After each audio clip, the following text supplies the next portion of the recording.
Dans le quotidien de la vie à Moscou, dans les rues, les lieux de rassemblement populaire, les comportements, les attitudes laissent penser que la Fédération de Russie, de par son étendue géographique, voit le monde en grand. À l'observation directe, l'immensité des édifices, au centre et à la périphérie de Moscou, la largeur des voies de circulation routière sont là pour témoigner d'une vision idéologique. Pour la première fois, je dois vous dire que ici, on peut trouver beaucoup de nouveaux. Par exemple, quelque chose de technique, parce que en ce moment, dans les Russie, on a pris maintenant le modèle de répondre. Pas manifester, mais répondre. Parce que les Russes n'aiment pas de faire quelque chose de démonstratif, mais en même temps, si quelqu'un demande, on peut répondre à ça.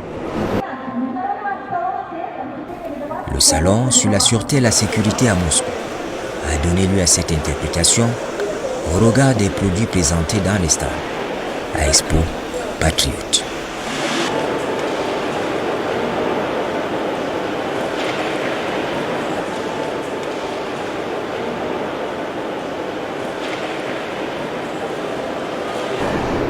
À Moscou, on a eu la possibilité de rencontrer des équipements aussi gigantesques que ce Bulak. C'est un engin, c'est un véhicule tout-terrain qui permet des interventions dans des zones très difficiles, surtout avec des routes qui ne sont pas praticables. Cet engin est conçu justement parce que dans ce pays, il y a régulièrement des catastrophes qui se produisent, notamment en hiver, où vous avez des barrages naturels et il faut donc intervenir. Il y a également des émanations de gaz qui peuvent survenir quelque part. On l'a donc conçu pour pouvoir affronter ces espaces-là. On nous dit que pendant les interventions, il a une autonomie de 2500 km. Le prix n'est pas aussi élevé que ça. On doit débourser à peu près 160 millions de francs CFA pour l'acquérir.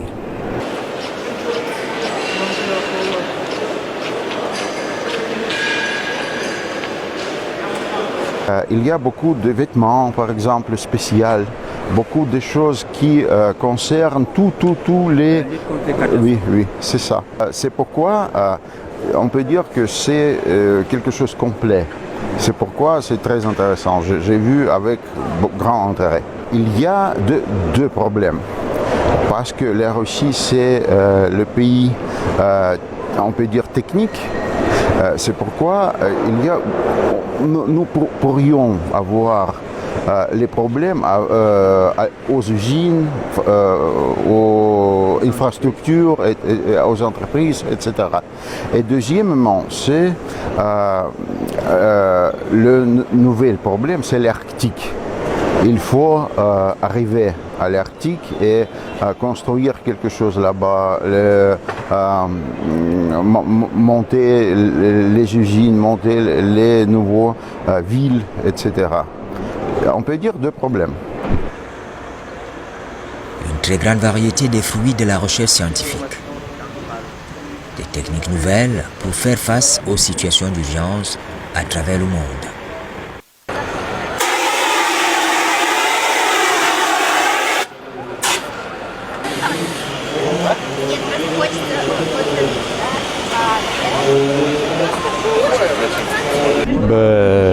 Notre présence ici est une immersion dans la connaissance relativement à la lutte contre les incendies de toutes sortes, incendies de train, incendies d'aéronefs, incendies de feux de brousse, incendies industriels.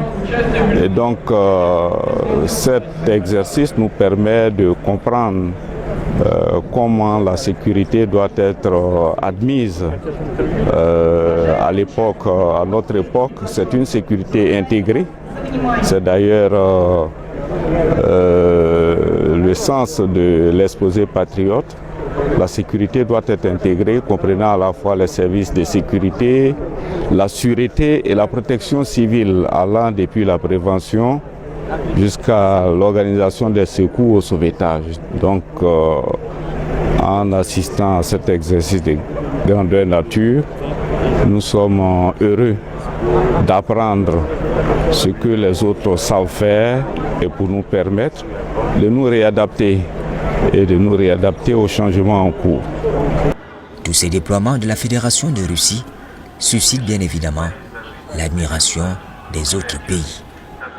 C'est tout à fait évident, en ce sens que nous sommes venus ici déjà pour apprendre, parce que par rapport au thème de l'exposition, vous pouvez comprendre qu'il y avait beaucoup à découvrir ici. Oui, nous partons d'ici avec le sentiment d'avoir appris quelque chose de nouveau. Nous avons visité le salon et je peux vous dire, sans risque de me tromper, qu'il y a éventuellement beaucoup de choses à faire dans le domaine de la protection civile, notamment pour ce qui est des équipements en matériel lourd.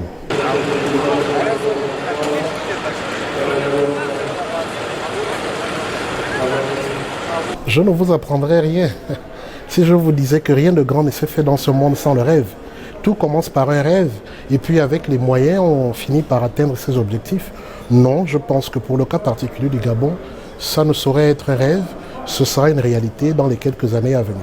Surtout que les plus hautes autorités mettent un accent particulier sur ce qui est de la sécurité des biens et des personnes. Donc je pars d'ici avec le sentiment d'avoir réussi à représenter valablement mon pays. On sort des schémas classiques de la guerre, la fabrication des armes sophistiquées, le terrorisme, le protectionnisme économique, la domination en tout et pour tout, les combats idéologiques. On s'occupe dorénavant à coups d'investissements colossaux de l'homme, de sa protection, de son bien-être face à la menace permanente des catastrophes. Безопасность – это в первую очередь комплекс мероприятий, направленных на обеспечение сохранности жизни и здоровья наших граждан. Безопасность может быть только комплексной. Силами спасателей, пострадавшей с помощью носилок,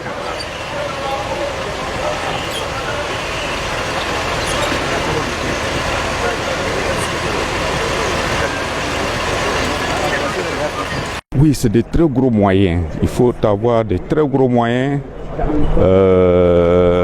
Tous les moyens ont été utilisés depuis les émulseurs, depuis les aéronefs, depuis les calendaires, depuis les bateaux, depuis les avions, les automobiles, et de très gros moyens. Et donc, nous disons que la protection civile nécessite de très gros moyens. Et il est bon que nous puissions épouser cette vision dans l'ensemble des États membres de l'OIPC afin que la protection civile puisse émerger. Alors, le domaine proprement dit de la prévention relève des compétences du ministère de l'Intérieur par la Direction générale de la protection civile qui a été créée en 2015 par le décret 294. Mais les opérations proprement dites sur le terrain sont faites par le corps des sapeurs-pompiers. Je crois comme partout ailleurs en Afrique.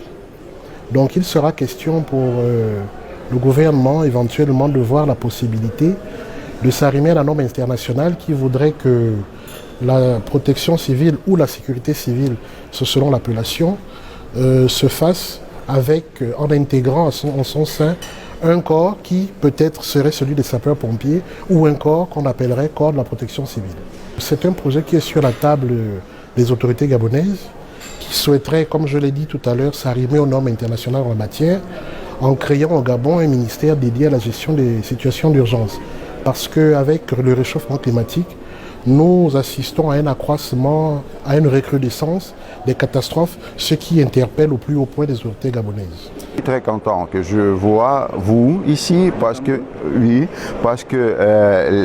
maintenant, entre la Russie et l'Afrique, il y a les liaisons très sérieuses et en même temps, nous pouvons venir en Afrique pas comme les militaires, mais seulement comme les hommes qui peuvent aider à l'Afrique. Et pour les Russes, c'est beaucoup plus compliqué et c'est beaucoup plus proche pour notre âme, on peut dire.